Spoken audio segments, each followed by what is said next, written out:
Children do a great deal of learning from when they are born. From the day of birth, they learn about sight, sound, taste, smell, and touch.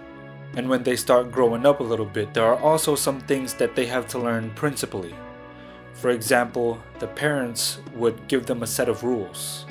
At first, when the kids are at a younger stage, the parents would give them a lot of rules.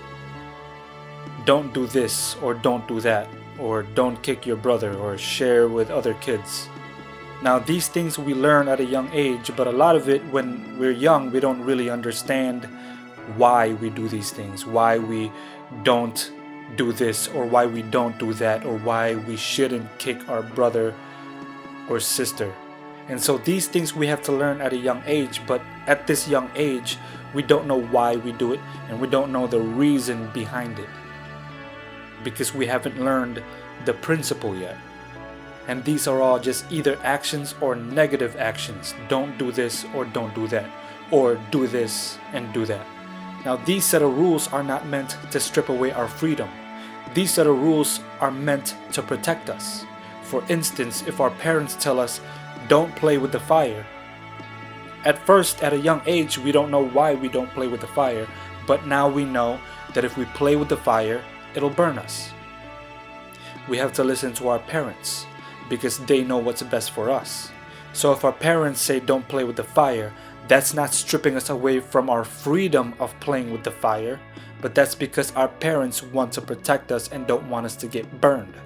And so once we get a little bit older, at an age where we can handle some responsibilities, our parents would give us chores, a set of chores.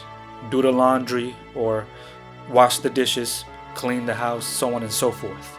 And to some of us, doing these chores are kind of like, it's burdensome to some of us. We feel as though these set of chores are hindering us from doing what we want to do. And again, it's as if the parents are trying to strip us away from our freedom, from doing, from playing video games, playing outside, riding our bikes, or watching TV, or watching inappropriate movies. But if we just take our time to realize and notice how much hard work and sacrifice that our parents have to go through in order to put food on the table, clothes on our backs, and a shelter above our heads, then it's like doing these chores become deeper than just chores. Following our parents' set of rules become deeper than just rules. I mean, once we realize how much hard work and sacrifice that our parents go through for us, we do these set of rules out of appreciation for them. And we start following these rules and doing these chores out of appreciation for them, and they don't even have to ask us to do it. It's because now we're learning that they love us. And because they love us, they go through a great deal of work to support us. And when we realize this, it's like, wow, I didn't know that. So now I want to give back to them and love them too. They loved us first, so we have to give back and love them too, and do the things that they will appreciate, because we appreciate them.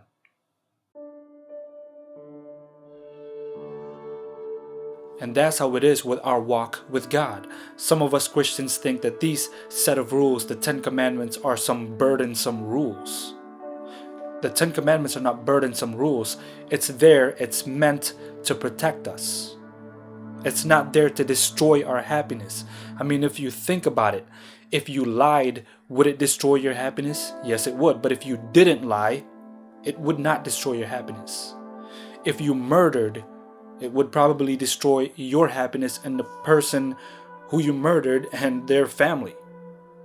But if you didn't murder, you wouldn't. It would protect your happiness.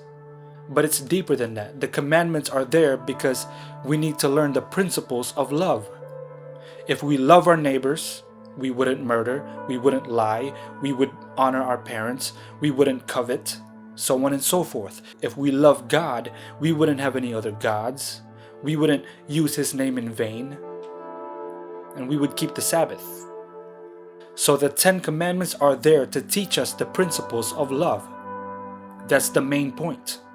Because love is the fulfillment of the law. And some of us think that it's so burdensome that if you do these commandments, it's legalistic. Really? There are a whole host of Christians out there that want to keep these 10 commandments just because they want to show their appreciation to God, because God saved them. They don't keep the 10 commandments in order to be saved, in order for it to be something that you do so that you can go to heaven. That's not the point. If that's the point, then yes, it's legalistic. But the point is, you don't keep the 10 commandments in order to go to heaven. You keep the 10 commandments because God loves us and we need to show our love back to Him if you do love God. If you don't want to keep the 10 commandments, then by all means, don't keep the 10 commandments. But if you love God, if you appreciate Him, if you love Jesus, keep His commandments. God says He loved us first. And that's because He wants to show us what love means. And if we love God, we keep His commandments.